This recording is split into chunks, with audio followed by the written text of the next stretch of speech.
pagi dan salam sejahtera bagi kita semua.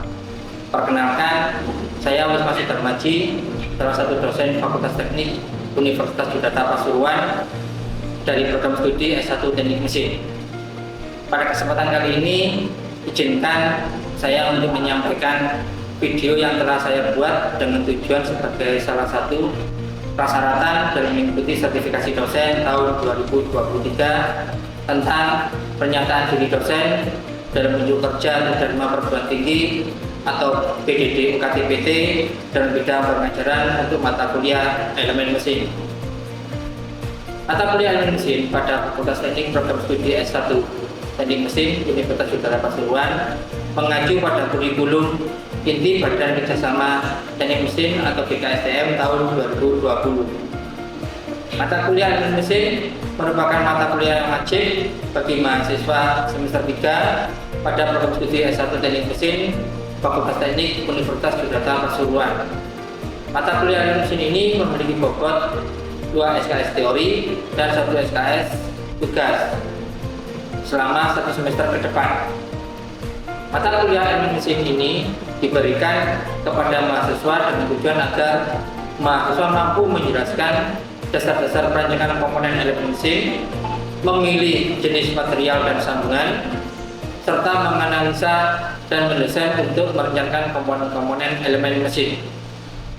Capaian pembelajaran lulusan atau JPL pada program studi S1 Teknik Mesin Universitas Yudhata Pasuruan yang dibebankan pada mata kuliah ini adalah menunjukkan sikap bertanggung jawab atas pekerjaan di bidang keahliannya secara mandiri, menguasai prinsip dan teknik perancangan sistem mekanika dan komponen-komponen yang diperlukan, menguasai prinsip dan metode aplikasi perancangan dalam bidang rekayasa mekanika, kemampuan menerapkan matematika, sains, dan prinsip rekayasa untuk menyelesaikan masalah rekayasa pada sistem mekanika.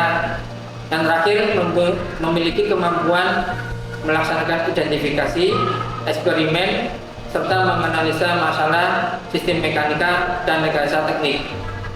Capaian pembelajaran mata kuliah atau JPMK pada akhir mata kuliah elemen mesin adalah menunjukkan sikap bertanggung jawab atas pekerjaan di bidang teknik mesin secara mandiri, menguasai prinsip dan teknik perancangan dan komponen-komponen yang diperlukan, menguasai prinsip dan metode aplikasi perancangan dalam bidang rekayasa mekanika, kemampuan menerapkan matematika, sains, dan prinsip rekayasa untuk menyelesaikan masalah rekayasa dan pada bidang teknik mesin.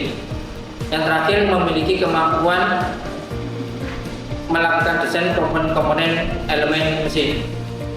Materi pembelajarannya terdiri dari yang pertama tentang penyambungan, yang kedua sambungan las, sambungan keling, dan sambungan mur dan baut. Yang ketiga adalah analisa kekuatan dan kegagalan pada sambungan. Keempat, sistem transmisi daya. Yang kelima, perancangan komponen-komponen elemen mesin dan sistem pelumasannya.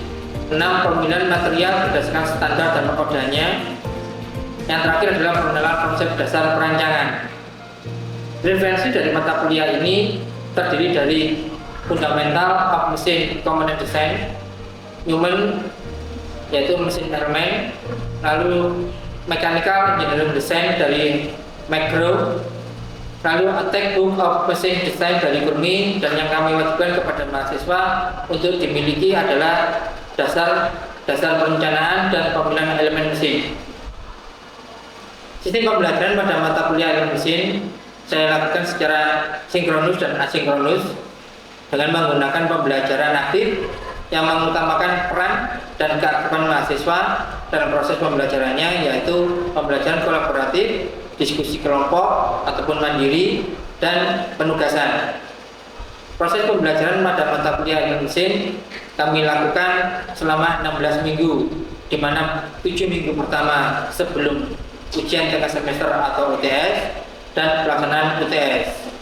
Lalu 7 minggu kedua sebelum ujian akhir semester atau UAS dan pelaksanaan UAS. Metode pembelajaran yang digunakan adalah kuliah tatap muka dan diskusi. Bentuk perkuliahan sinkronus yang dilakukan secara tatap muka di ruang kelas Sedangkan perkuliahan asinkronus melalui WhatsApp group untuk memfasilitasi mahasiswa dalam berdiskusi perihal mata kuliah elemen mesin serta penugasan secara mandiri ataupun kelompok. Evaluasi pembelajaran mata kuliah elemen mesin didapatkan yang pertama, kuis dilakukan sebanyak 2 kali dengan bobot 15%, penugasan dilakukan 1 kali dengan bobot 35%, diskusi baik individu ataupun kelompok di mana penilaiannya berdasarkan tema diskusi dan keaktifan setiap anggota kelompok dengan bobot 20%. Ujian tengah semester atau UTS dengan bobot 15%, ujian akhir semester atau UAS dengan bobot 15%, dan total pembobotan penilaian sebanyak 100%. Demikian penjelasan singkat terkait mata kuliah elemen mesin untuk mahasiswa program studi S1 Teknik Mesin Fakultas Teknik Universitas Sudata Pasuruan. Berikut merupakan cuplikan dari proses pembelajaran yang saya lakukan secara tatap muka di ruang kelas. Selamat menyaksikan. Assalamualaikum warahmatullahi wabarakatuh. Pada perkuliahan kali ini kita akan belajar tentang elemen mesin 1. Tapi sebelum itu saya akan menjelaskan tentang kontrak perkuliahannya terlebih dahulu.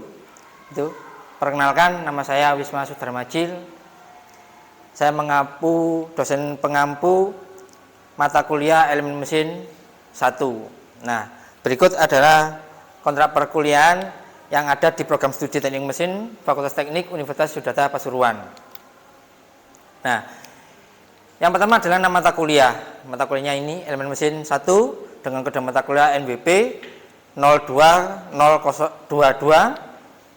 Artinya NBP ini adalah mata kuliah wajib prodi. Lalu bobot SKS, mata kuliahnya ini 3 SKS, terdiri dari 2 SKS teori dan 1 SKS adalah teori.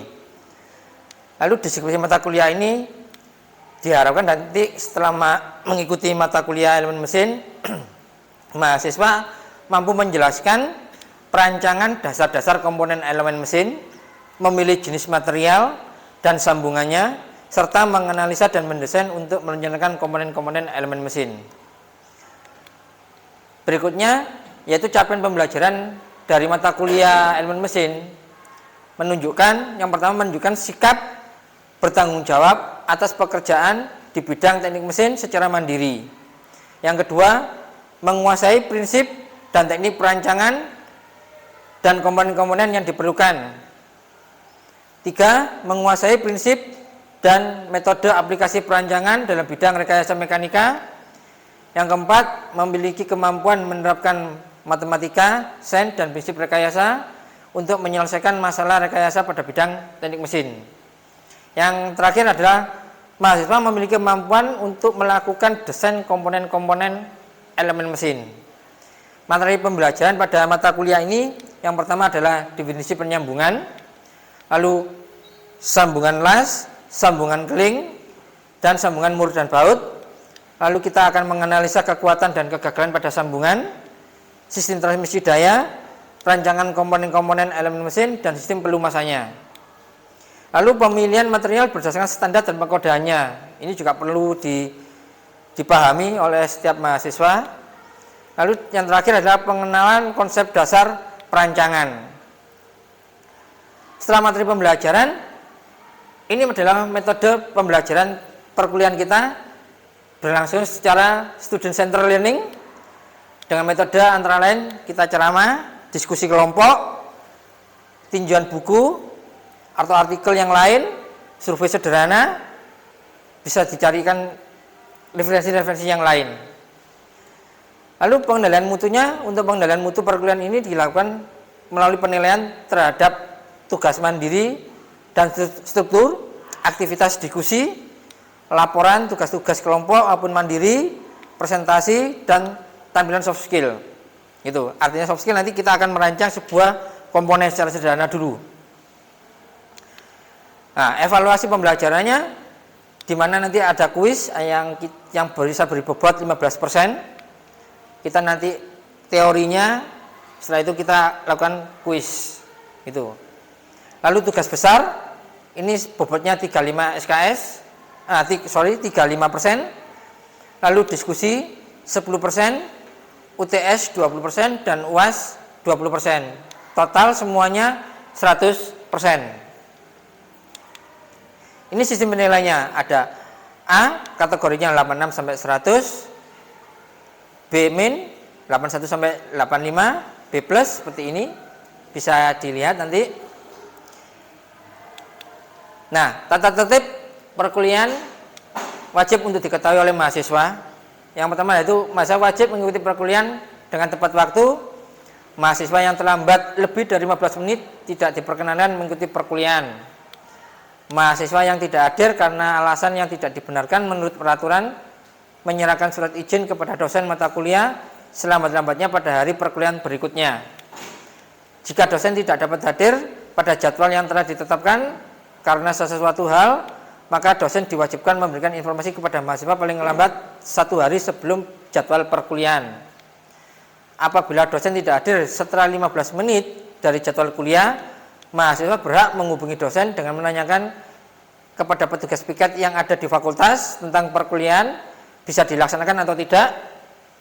Jika dosen tidak datang dalam waktu 2 kali 15 menit dari jadwal perkuliahan, maka mahasiswa berhak tidak mengikuti perkuliahan pada waktu tersebut dan perkuliahan dianggap tidak dilaksanakan. Atau bisa juga kita ganti pada hari yang lain. Berikutnya adalah mahasiswa wajib menyerahkan tugas-tugas kelompok atau individu yang dibebankan dosen kepada dosen waktu yang akan ditentukan kemudian. Mahasiswa harus berpakaian rapi, sopan, mengikuti perkuliahan dan tidak boleh mengenalkan sandal, apalagi pakai kaos oblong. Mahasiswa dilarang menghidupkan handphone atau HP, makan dan merokok pada saat perkuliahan berlangsung. Nah, sebelum menginjak ke RPS pembelajaran dari kontrak kuliah, apakah perlu yang ditanyakan? Cukup? Kalau memang cukup, nanti perwakilan dari mahasiswa, ketua tingkat atau 2 orang ke fakultas sama saya untuk tanda tangan kontrak perkuliahan. Jadi kita ada kesepakatan di awal, gitu ya. Baik. Nah, ini adalah rencana pembelajaran semester pada mata kuliah elemen mesin 1 pada program studi teknik mesin Fakultas Teknik Universitas Yudhata Pasuruan. Ini yang akan kita lakukan selama 1 semester. Jadi tadi ada 7 minggu pertama kita lakukan pembelajaran, setelah itu UTS, ujian tengah semester. Lalu 7 minggu yang kedua kita lakukan ujian akhir semester. Di tengah-tengah antara ujian tengah semester dan ujian akhir, sebelum ujian akhir saya akan memberikan tugas secara individu maupun kelompok yang nanti akan dikerjakan dan akan dikumpulkan sebelum waktu ujian akhir semester dilaksanakan. Paham? Oke. Nah, ini RPS-nya itu ya. Ini RPS-nya itu. Yang perlu saya garis bawahi di sini yaitu pada ini daftar pustakanya ada yang kita pakai Fundamental of Machine Component Design, ada yang mesin elemen, ada yang Mechanical Engineering Design, lalu ada A Textbook of Machine Design dan Sularso dasar perencanaan dan pemilihan elemen mesin. Nah, saya mewajibkan pada mahasiswa minimal mahasiswa punya buku yang poin 5 dari Sularso. Ini bisa Anda cari di perpus, pinjam di sana dan dipelajari sebagai bahan mata kuliah elemen mesin 1. Gitu. Baik, ini adalah RPS-nya. Karena ini tadi rangkuman dari kontrak masuk ke kontrak perkuliahan, sehingga ini bisa dipelajari, nanti akan saya berikan pada saat kontrak kuliah ditandatangani bersama. Baik. Nah, berikutnya saya akan coba untuk memberikan suatu materinya, yaitu materi elemen mesin.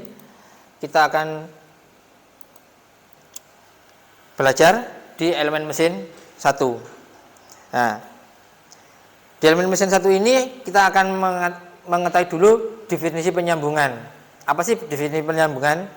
Itu adalah suatu proses yang dilakukan untuk menggabungkan dua benda menjadi satu kesatuan, baik logam yang sejenis maupun yang tidak sejenis. Nah, dengan cara penyambungannya yang bagaimana? Kalau cara penyambungannya bermacam-macam. Cara tergantung dari kondisi dan bahan yang kita gunakan. Gitu. Nah, dengan metode yang bermacam-macam, maka setiap sambungan akan mempunyai kelebihan dan kekurangannya. Karena apa? Karena metode penyambungan yang digunakan suatu konstruksi sambungan harus disesuaikan dengan kondisi yang ada dan bahan yang digunakan. Hal ini mengingat efisiensi pada sambungan tersebut. Nah, dalam satu konstruksi metode penyambungan harus tepat. Dipertimbangkan efisiensi sambungannya dan itu dipengaruhi oleh beberapa faktor. Di antaranya adalah jenis logam yang disambung, itu faktor proses pengerjaan sambungan, kekuatan sambungan, kerapatan sambungan, penggunaan konstruksi sambungan, dan faktor ekonomis. Nah, untuk proses penyambungan kita ada dua. Yang pertama adalah sambungan non permanen, di mana sambungan non permanen ini adalah jenis sambungan di mana bagian logam yang disambung dapat dilepas kembali tanpa merusak bagian yang disambung. Contohnya penyambungan ini adalah yang sederhana mur baut. Nah, penyambungan mur baut ini banyak sekali digunakan di konstruksi-konstruksi mesin. Itu. Nah, bagian dari mur baut itu yang terpenting adalah ulir.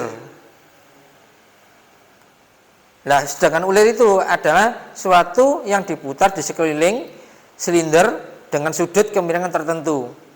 Kalau penampangnya itu ya, penampangnya ulir kan puncaknya kan mesti akan ada apa?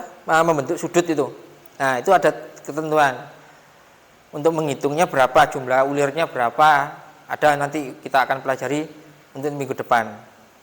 Nah, pemakaian ulir selalu bekerja dengan dalam pasangannya antara ulir luar, baut, dan ulir dalam yang disebut dengan mur.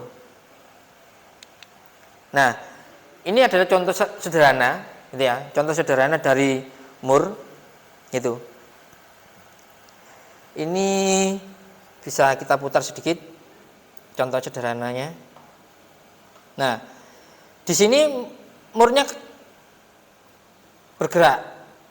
Nah, di dalam baut ini yang disebut dengan ulir luar, dan yang ini yang disebut dengan ulir dalam.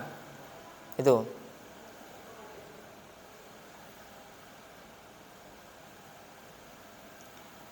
Sehingga ini akan memudahkan kita ya. Tapi dalam perhitungan untuk mur dan baut, kalau kita salah menghitung, mur tidak akan bisa masuk, gitu ya.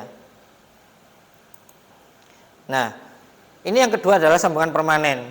Sambungan permanen ini sambungan di mana bagian logam yang disambung tidak dapat dilepas kembali. Bisa dilepas dengan cara apa? Pakai gerinda, artinya merusak. Nah, bisa dilepas dengan cara merusak. Itu. Salah satunya, contohnya paku keling dan las. Itu. Ini pengelasannya, ini pengelingannya, ini dibaca konstruksinya ya, di konstruksi mesin. Gitu. Biasanya ada di konstruksi jembatan. Itu. Nah, lalu di sambungan permanen itu ada beberapa metode pengerjaannya. Yang pertama adalah mekanikalnya, di mana metode sambungan secara mekanikal ini cocok untuk proses penyambungan plat-plat yang tipis, termasuk di dalam metode ini adalah sambungan paku keling. Sambungan paku keling, nah ini contohnya sambungan paku keling untuk konstruksi jembatan ataupun konstruksi yang lain. Lalu sambungan dengan lipatan. Kita ada plat yang sangat tipis, kita buat seperti lipatan ini. kalau sampean tahu engsel, nah oke, engsel pintu itu akan apa? Termasuk sambungan lipatan, lalu sambungan staples ya ini ya. Ini kurang S ya. Oke, nah sambungan ini biasanya ada di mana? Untuk pengepakan mesin biar tidak goyang atau bergeser. Ya, kita pakai sambungan ini. Dan ini bisa dilepas dengan cara merusak. Gitu ya. Oke. Lalu sambungan dengan metode solid state. Ini juga sambungan permanen. Adalah penyambungan logam yang dilakukan di mana bagian logam yang disambung masih dalam kondisi solid ataupun padat sehingga tidak selalu memerlukan pemanasan karena pengerjaan masih dalam kondisi temperatur kamar. Salah satu contohnya cool welding dengan memanfaatkan konsep deformasi plastis logam yang disambung dengan memberikan tekanan atau welding, butt welding, roll welding, atau dengan cara explosion maupun menggunakan gelombang ultrasonik. Ini gambarnya apa? Kawat tembaga, gitu nggih, kawat tembaga, lalu ditaruh di sini, tinggal diputar, dia akan jadi satu, gitu. Lalu ada lagi tentang diffusion welding, di mana diffusion welding ini adalah merupakan proses penyambungan antara dua permukaan logam yang disatukan kemudian dipanaskan sampai dengan temperatur yang mendekati titik lebur logam sehingga permukaan yang akan disambung menjadi plastis dan dengan memberi tekanan tertentu maka terbentuk sambungan logam. Salah satu contohnya adalah pengelasan. Ini, pengelasan ini. Diffusion welding. Lalu ada di sini, nah ini contohnya itu. Nah, kalau kita melakukan pengelasan menggunakan plat tipis supaya tidak lubang, ada caranya. Gitu, ada caranya. Nah, ini perlu diketahui gitu ya. Sehingga nanti dalam proses ini benar-benar plat tipis itu bisa digunakan gitu. Ini saya coba contohnya nah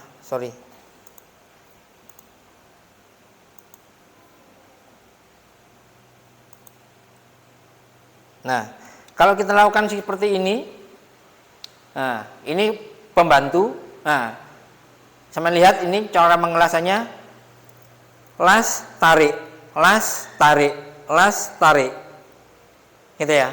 Sehingga nanti ini kalau sampai menggunakan plat dengan ukuran 0,6 kan tipis itu. Nah ini bisa dipakai caranya. Kalau sampai langsung gabung tanpa ada alat pembantu ini tadi, nggak akan nyambung, pasti lubang karena terlalu tipis dari bahan yang kita gunakan. Itu. Nah ini setelah kita bersihkan, kita gerinda gitu ya supaya rapi itu. Nah ini bekas pengelasannya ya. Coba ya sekali lagi ya, kita akan lihat lagi.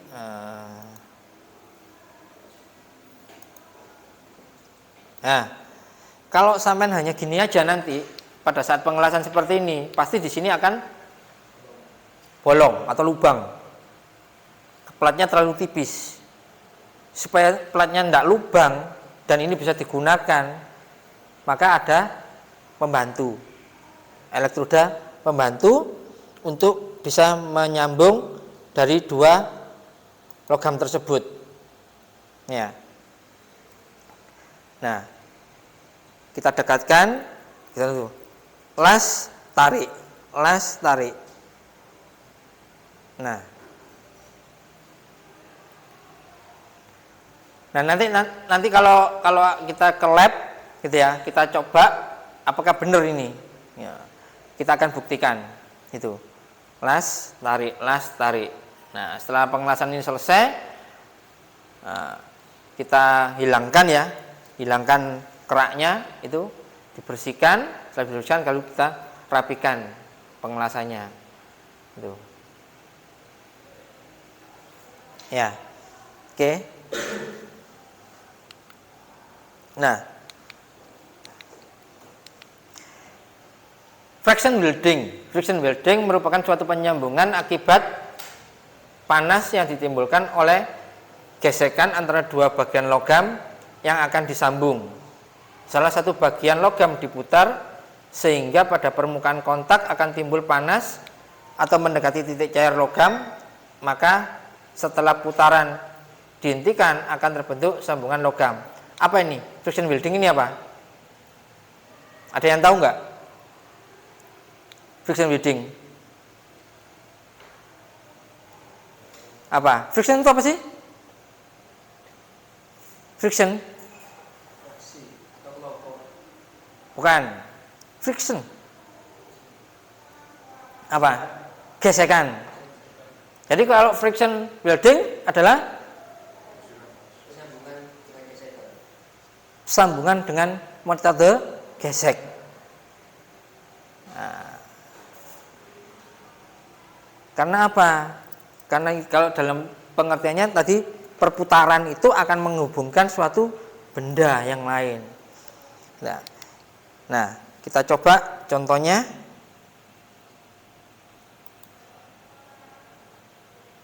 Ini pakai mesin modern ya. Nah, ini kita masukkan bahannya kecekam, yang satu sebelah kanan dan satunya sebelah kiri. Nah, kita apa?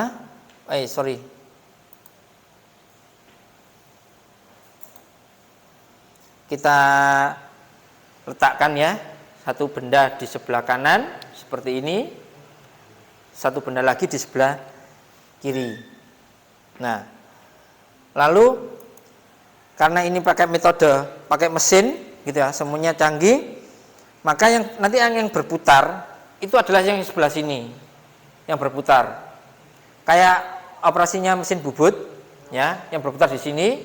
Kalau di mesin bubut ini adalah sebagai apa? Senternya. Nah, ini nanti kita dekatkan di sini. Kita dekatkan, maka akan terjadi seperti ini pergerakannya. Nah, pergerakan ini kita sambungkan pelan-pelan, lalu ini kita putar. Ini kita putar. Karena perputaran ini dia akan menimbulkan panas dulu.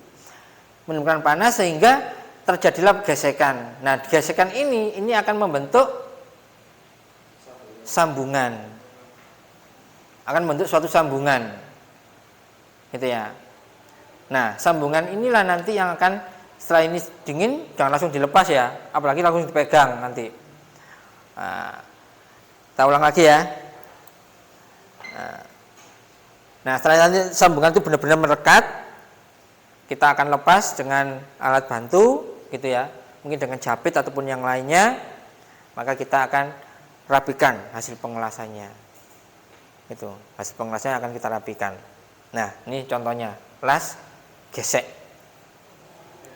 Las gesek, bahasanya istilah-istilah bahasa asing mohon untuk dipelajari, gitu.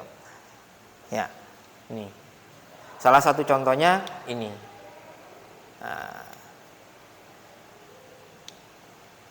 ini mendekati titik leburnya ya, karena tadi ininya.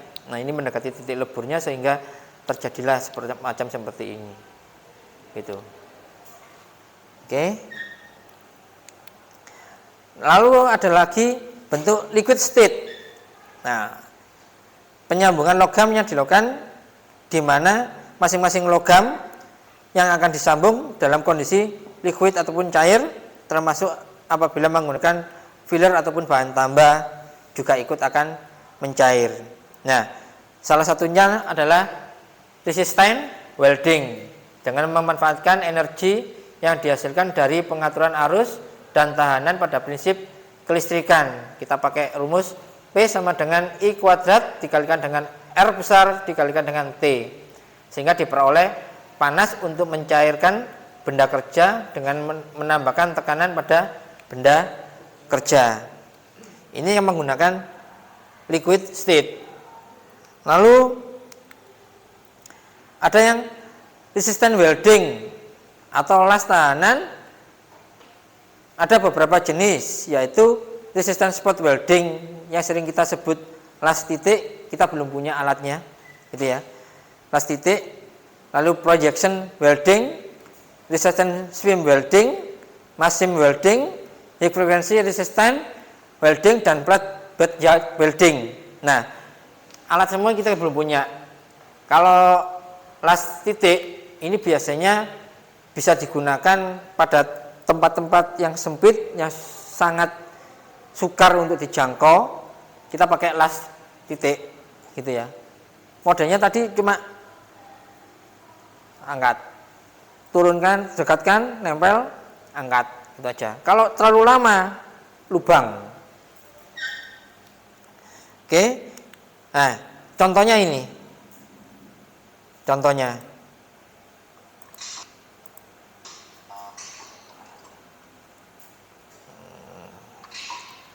Nah ini pemasangan mur, nah dengan las, nah, hanya seperti ini. Itu, kita ulang, contohnya. Lasnya ini, nah, las titik.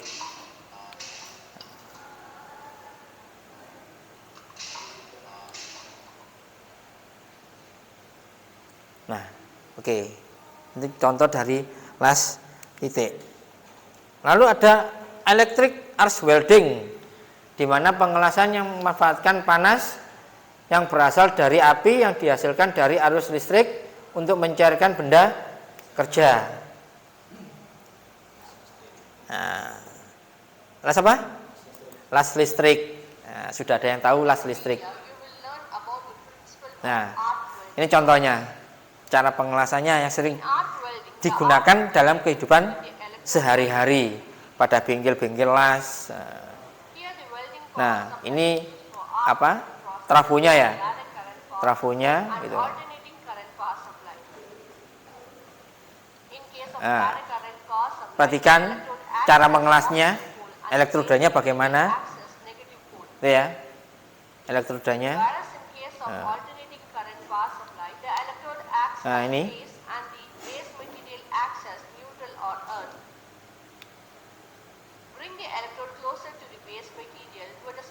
nah jaraknya berapa, nah ya.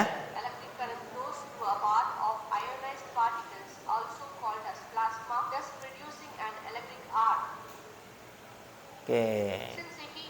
Nah, dia akan menimbulkan panas di sekitarnya dengan rumus I kuadrat dikalikan dengan R. Nah, ini besarnya arusnya berapa, pakai elektroda berapa, resisten berapa, akan kita ketahui panasnya. Ini adalah contoh yang paling sederhana. Itu. Lalu ada high energy beam welding. Proses penyambungan yang memanfaatkan energi panas yang dihasilkan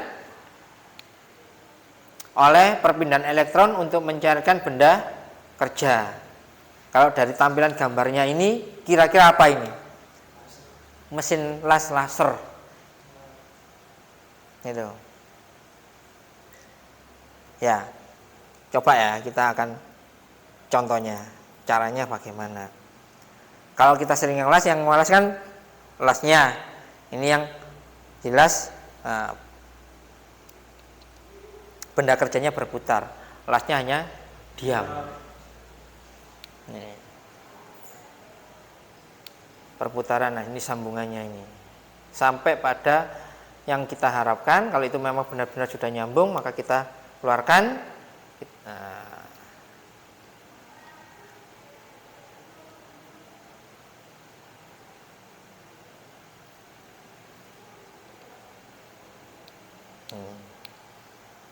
Oke.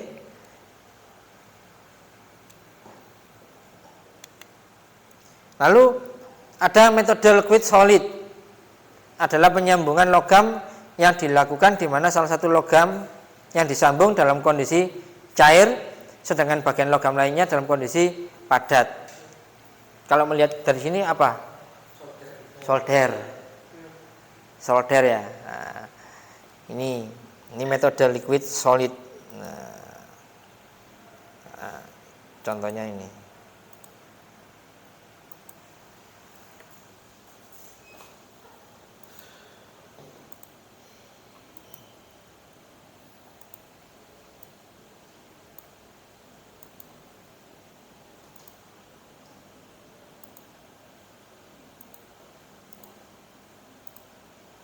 Nggak mau. Ya, nggak mau ya. Oke. Lalu bracing, metode bracing. Nah, metode bracingnya ini. Bracing. In this video, we are going to see about bracing. Nah, ini kayaknya Bracing is sepertinya anu ya, similar to solder. solder dengan penambahan bahan ini, bahan tambahnya taruh di tengah sini, lalu kita panaskan. A setup with flux Itu. material. Nah, ini flux materialnya, lalu weldingnya, fillernya, ini Workpiece. benda kerjanya ini. Nah, caranya seperti ini untuk metode bracingnya. Pieces by using a filler metal. Ini. Mostly copper-based alloy and silver-based alloys are used.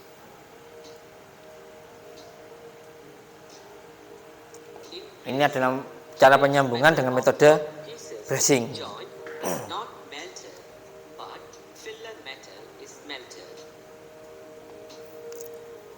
This filler metal is in the form of liquid adheres to the base metal, and the joint is made between the two work pieces.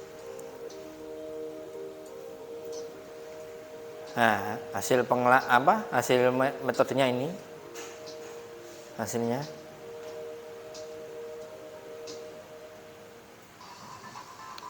Tinggal nanti kita ratakan. Ya. Mungkin itu aja dari saya. Kalau ada yang tanyakan? Saya bertanya. Iya. Tadi kan pada saat ditampilkan proses pengelasan, di situ ditentukan jarak ya, Iya. jarak elektroda dan juga materialnya. Dan apabila jarak tersebut tidak ada, itu kira-kira apa Pak yang terjadi? Tidak ada maksudnya gimana? Maksudnya tidak dikasih jarak antara elektroda dan juga material yang dilas seperti itu. Kayak seperti yang dicontoh tadi, itu kan diharuskan untuk ada jarak. Nah, yang mana ya poin tadi ya? Poin yang mana ya? Atas ya. Ini. Ini ya.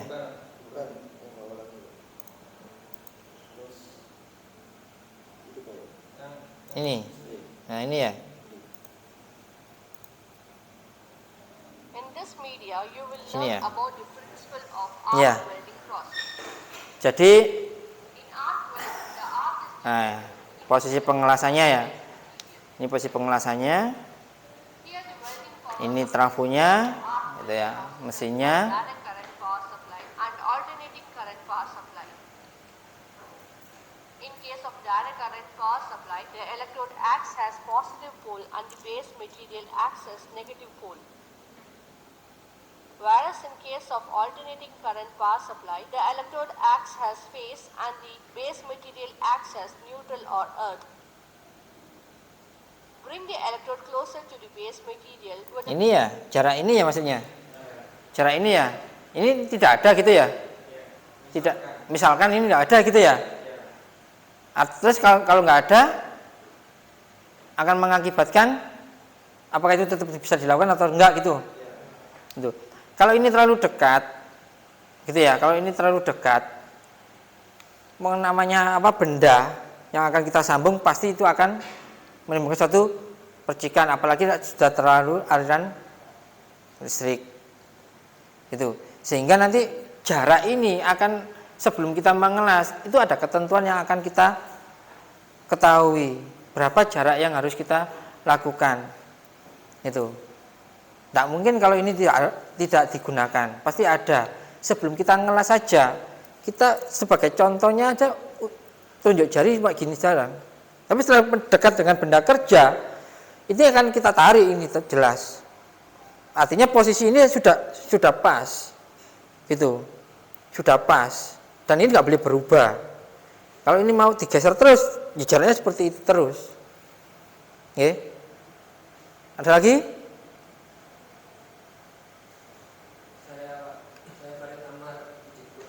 Ya. Bagaimana cara kita untuk menentukan sebuah sambungan dalam sebuah konstruksi mesin atau konstruksi bangunan?